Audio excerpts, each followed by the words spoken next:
Kembali lagi pada seri tutorial kimia komputasi. Pada video-video sebelumnya, saya sudah membahas bagaimana cara menyusun molekul untuk digunakan sebagai file input program kimia komputasi seperti Gaussian. Pada video kali ini, saya akan membahas tentang material, khususnya material silika yang juga banyak aplikasinya sebagai contoh untuk katalis. Saya akan membuat model permukaan silika yang juga bisa digunakan untuk file input program kimia komputasi untuk material. Material yang akan dibahas adalah silika, tetapi tutorial ini dapat digunakan untuk sistem yang lebih luas. Untuk memahami sistem yang akan dibahas, kita harus tahu apa struktur kristal dari silika dan permukaan apa yang nanti akan kita potong. Perangkat lunak yang diperlukan adalah Vesta yang nanti akan ditunjukkan, dan text editor. Kita bisa menggunakan macam-macam text editor seperti Notepad atau Notepad++. Dari penelusuran pustaka, silika memiliki struktur kristal yang disebut sebagai alpha quartz atau kuarsa dalam bahasa Indonesia. Ini saya mengambil contoh dari salah satu artikel di jurnal ilmiah tentang studi adsorpsi molekul air pada permukaan silika. Permukaan yang diselidiki adalah permukaan pada arah 101 karena merupakan salah satu permukaan yang paling reaktif pada kristal kuarsa. Oleh karena itu, kita harus mencari struktur kristal silika yang berupa kuarsa dan memotong pada arah 101.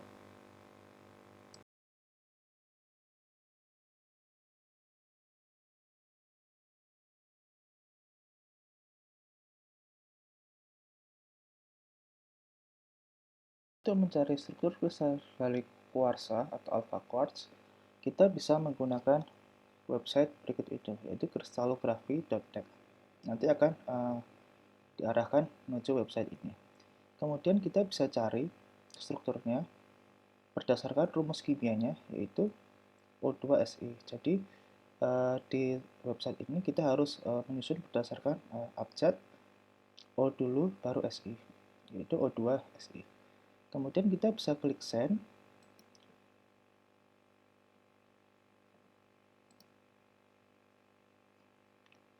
Nanti akan diperoleh banyak hasil sesuai dengan hasil eksperimen yang pernah dikerjakan. Jadi silika atau SiO2 itu memiliki cukup banyak fasa dan tergantung mungkin dengan cara sintesisnya atau temperatur dan tekanannya. Nah, tetapi yang kita inginkan adalah struktur berupa kuarsa atau alpha quartz, sehingga yang kita butuhkan dari literatur adalah struktur dengan grup ruang P3121, yaitu yang ini. Dari sini kita bisa klik ke CIF-nya, kemudian kita bisa download ke dalam komputer kita. Oke, selanjutnya software Vesta bisa di-download melalui website berikut ini. Tinggal di-download, kemudian dilakukan instalasi sesuai dengan sistem operasi kita, dan ikuti petunjuk yang tersedia.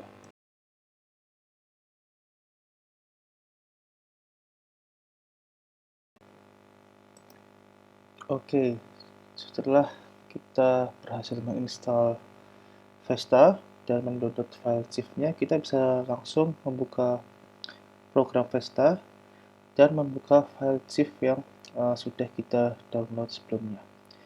Ini adalah sel satuan dari kristal kuarsa, dan garis hitam itu adalah batas dari sel satuan tersebut.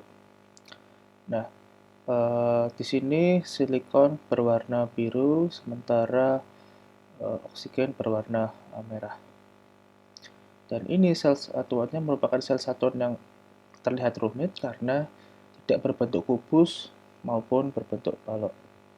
Nah, untuk menghilangkan oksigen di luar sel, kita bisa hilangkan dengan menggunakan bonds, kemudian diganti do not search atoms beyond this boundary untuk menghilangkan oksigen di luar dari unit sel tersebut, supaya secara visual kita bisa melihat lebih bagus. Dan ini adalah sel satuannya tanpa ada oksigen di luar dari unit sel. Kemudian untuk mengekspansi ke arah 3 dimensi, sumbu X dan sumbu Y dan sumbu Z, kita bisa lakukan dengan mengubah boundary-nya dari 1 menjadi 4. Jadi contohnya adalah kita mengekspansi ke arah sumbu X sebanyak 4 satuan, ke sumbu Y 4 satuan, dan ke sumbu Z juga 4 satuan. Jadi ini adalah kristal 3 dimensinya 4x4x4, atau kita bisa juga sebut sebagai supercell 4x4x4 di sini. Jadi memang untuk membuat suatu permukaan sebaiknya kita ekspansi sel satuan kita menjadi supercell yang agak besar. Ukuran dari supercell yang dicari itu tergantung dengan sistem yang kita punyai. Untuk contoh kali ini adalah sistem silika, di mana sel satuannya cukup kecil, sehingga untuk mendapatkan deskripsi permukaan yang bagus nantinya, itu memang kita perlu mengekspansi menjadi sel satuan yang cukup besar, atau supercell yang cukup besar. Nah, kemudian untuk melihat bidangnya, kita bisa cari di edit, kemudian lattice planes, dan masukkan bidang sesuai yang kita inginkan. Dalam hal ini adalah bidang 101 sesuai dengan tutorial ini. Masukkan, maka kita akan melihat di panel kanan ada bidang yang berwarna merah yang memotong pada atom-atom oksigen di supercell kita. Jadi ini adalah bidang 101. Kalau kita lihat itu harus sejajar dengan arah mata kita, maka ke atas itu adalah sumbu Z yang baru nantinya, ke kanan dan ke depan menjauhi mata itu adalah sumbu Y yang baru. Kita juga bisa menggeser bidang kita ke arah lebih tengah dari supercell kita dengan cara mengganti disk originnya, sehingga ini agak ke tengah, tadi ke bawah, sekarang lebih ke tengah-tengah daripada supercell yang kita punya. Nah, kalau kita geser, dia juga akan terlihat memotong pada atom oksigen. Ini preferensi saja, tapi saya lebih suka kalau bidang ini memotong atom silikon. Yang diklik, kalau kita klik nanti kita perlu mencari atom-atom silikon yang sejajar dengan bidang ini. Kalau kita klik dengan shift, maka kita bisa memilih atom-atom yang diperkirakan sejajar dengan kita shift klik, maka 3 atom ini adalah atom silikon yang diperkirakan sejajar dengan bidang yang 101. Setelah diklik 3 atom itu, kita bisa kembali lagi ke lattice plane. Kemudian kita bisa klik calculate the base plane. Nah, kita akan melihat bahwa bidang ini akan bergeser ke lapisan silikon ini. Nah, kalau kita cek apakah betul atau tidak, apakah ini betul bidang 101, maka kita bisa lihat bahwa nilai indeksnya adalah 101. Kalau angkanya berbeda, maka bidang itu bukan bidang 101. Tapi kalau kita lihat bahwa dia nilainya adalah 101 setelah calculate the base plane, maka kita bisa perkirakan bahwa lapisan ini adalah betul lapisan 101. Nah, tugas kita selanjutnya adalah mencari periodisitas dari sel satuan itu pada arah sumbu Z, atau pada arah atas.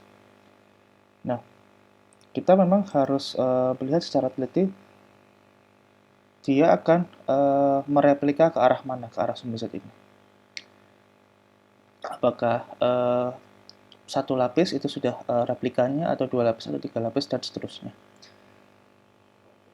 Nah, untuk contoh ini ternyata kita bisa melihat kalau kita zoom nantinya itu bahwa satu lapis di atas itu merupakan satu lapis silika di atas itu merupakan periodic image dari lapisan di bawahnya. Sehingga satu lapis itu adalah arah periodiknya. Kita bisa klik juga dan kita bisa cek bahwa ini merupakan lapisan yang berulang dari lapisan yang diberi bidang merah. Lakukan cara yang sama untuk mencari bidang yang sejajar di lattice plane, maka kita bisa cek juga dengan calculate the base plane, dan kita bisa peroleh dengan cara yang sama dengan yang sebelumnya. Kita bisa lihat lapisan 101 juga yang sejajar dengan lapisan yang di bawah. Jadi ini dua bidang merah yang sejajar di sini. Nah, setelah kita dapat periodisitas ke arah sumbu Z, maka tugas kita selanjutnya adalah mencari periodisitas ke arah sumbu Y dan sumbu X pada bidang yang di bawah. Memang kita harus melihat lagi-lagi melihat secara teliti, kita bisa miring-miringkan supaya kita bisa melihat lebih jelas, dan kita bisa zoom juga supaya perkiraan kita betul. Misalkan kita tentukan suatu titik pusat yang baru, yaitu atom silikon yang baru di sini. Dan atom ini, kemana arahnya dia akan bertranslasi, atom silikon ini? Ke arah sumbu X dan ke arah sumbu Y nyaman. Kalau kita lihat bahwa dia akan bertranslasi dari atom ini menuju arah sini, atom silikon ini, dan ke arah sana. Ini arah sumbu X-nya. Sementara arah sumbu Y-nya dari atom pusat itu kita bisa lihat bahwa translasinya adalah dari atom ini ke arah atom ini dan atom ini ke arah atom. Jadi dia akan periodik dua dimensi ke arah atom-atom yang telah diberikan sebelumnya. Nah, tugas kita selanjutnya atau langkah selanjutnya adalah kita mencari suatu vektor yang disebut sebagai vektor transformasi. Vektor transformasi didasarkan pada titik awal baru kita dengan vektor-vektor translasi yang baru. Jadi kita punya titik baru di sini, dan kita akan translasi ke atom 2 ini, ke arah sumbu X-nya ini. Maka kita harus pastikan koordinat-koordinat atom yang menjadi titik-titik untuk vektor translasi yang baru. Sini 1,465, 1, dan 2,333. Kita bisa ingat-ingat atau mungkin kita bisa catat baru. Ini adalah koordinat awal, dan awalnya adalah 0,465, 1, dan 3,333. Maka kita juga catat ini adalah koordinat awalnya di sini. Itu vektor. Kalau saya catat di Excel, itu adalah titik awalnya adalah 0,465. Kemudian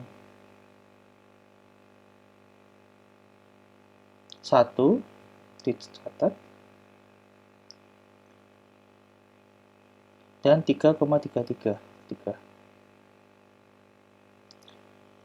Nah, untuk vektor ke arah sumbu X atau ke arah A, itu adalah titik ini tadi translasinya. Kita bisa catat 1,465, 1, dan 2,333. Sebaiknya kita menulis ke arah bawah atau vektor kolom istilahnya.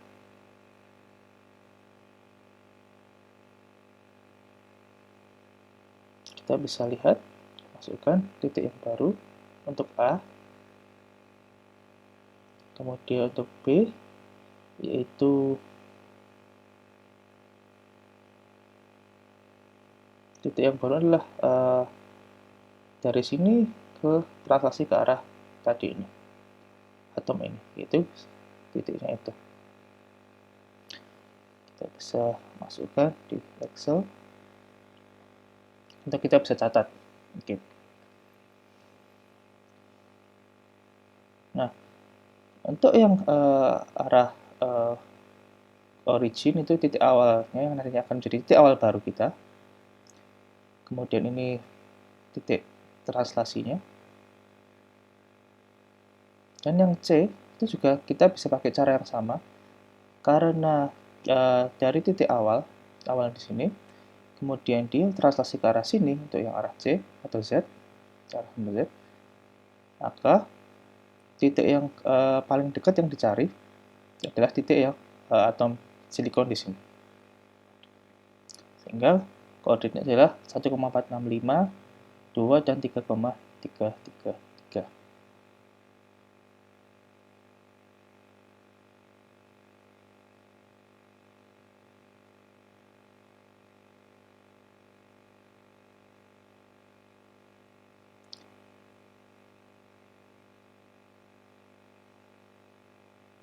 Nah, ini adalah titik-titik yang nantinya akan menjadi tumpuan dari vektor-vektor translasi kita yang baru.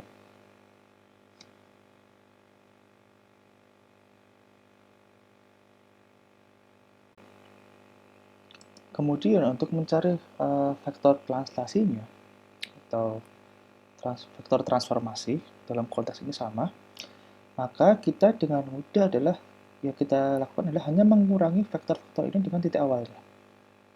Jadi A aksennya adalah titik vektor yang baru, ini titik awalnya relatif terhadap titik awal, maka kita dapat nilai ini. Ups. Oke, kita kurangkan dulu. Jadi A aksen adalah A dikurangi origin, semua komponen vektornya, elemen vektornya. B aksen juga adalah B dikurangi origin, dan C aksen juga C dikurangi origin.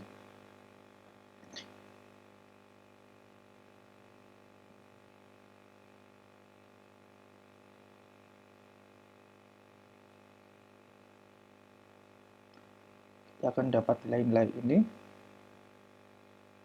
untuk B aksen, kemudian C aksen juga sama, dikurangi dengan terhadap origin atau titik awal yang baru, maka kita akan dapat 3 buah vektor kolom ini, A aksen, B aksen, dan C aksen. Biasanya vektor translasi ini akan memiliki bilangan-bilangan bulat, misalkan min 1, 0, 1, 2, 3, dan seterusnya.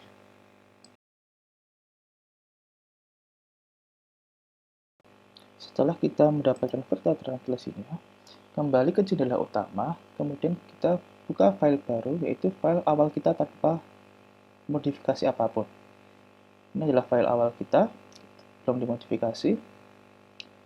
Nah, kemudian untuk mengubah menjadi definisi sel baru, kita ganti edit, kemudian init cell, kemudian klik transform, lalu masukkan rotational matrix sesuai dengan kolom dari vektor yang telah kita buat sebelumnya.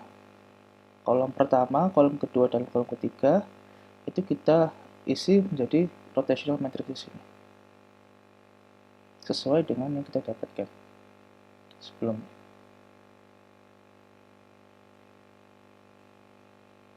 Jadi ini untuk yang B, dan untuk yang C adalah 1, 1, 0. Setelah kita dapat, oke.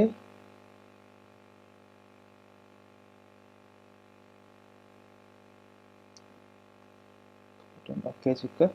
Nah, kita akan mendapatkan definisi sel satuan yang berbeda dengan definisi sel satuan yang sebelumnya. Dari definisi ini, ke arah sumbu C atau sumbu Z itu adalah pada arah 101 sesuai dengan definisi permukaan yang ingin kita modelkan. sini.